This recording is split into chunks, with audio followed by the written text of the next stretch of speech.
ইরাকে আসাটা যত সহজ কিন্তু যাওয়াটা যত সহজ না, বুঝছেন নি? ইরাকে চাইলে আপনিও যে কোনো সময় আইসা পড়তে পারেন, যে কোনোভাবে। আপনি অবৈধ পথে আসেন আর বৈধ পথে আসেন, আপনি যদি চান যে না ঠিক আছে আপনি এখন বৈধ পথে এসে পড়বেন, সেটা হয়তো ঠিক আছে, আপনি যে কোনোভাবে আসতে পারবেন, দালাল ধরে বা যে কোনোভাবে। আর যদি চান আপনি অবৈধ পথে আসবেন, তাহলে আপনি এক সপ্তাহে আসতে পারেন, সমস্যা নাই। কিন্তু ভাই ইরাকে আসা সহজ, কিন্তু যাওয়াটা অনেক কঠিন। ঠিক আছে, আমার এক বন্ধু আছে এখানে, প্রায় 16-17 বছর যাবত আছে, এখনো আছে। হয় বলতেছে যে আরো 1 বছর পরে নাকি দেশে যাইবো। তাই আমি বললাম যে কেন?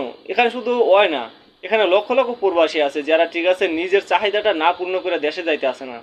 ভাই আপনি ইরাকে চলে আসতে চান, আসেন, সমস্যা নাই।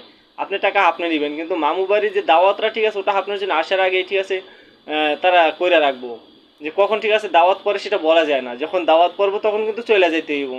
তখন আর কিন্তু রেহাই পাইবেন না যে না ভাই যাবো না, ঠিক আছে? এটা কিন্তু চলবো না। আপনার মালিকও যদি আসে না, তারপর সেটা কখনো সম্ভব হইব না, এখন যে পরিস্থিতি, বুঝছেন নি?